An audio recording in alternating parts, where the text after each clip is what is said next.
Magandang buntag mga kababayan ko dyan sa Pilipinas, mga Bisaya, mga Tagalog.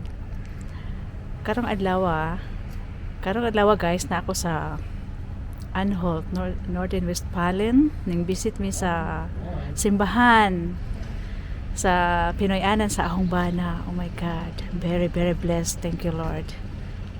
Nakasod ko sa simbahan. Alipay.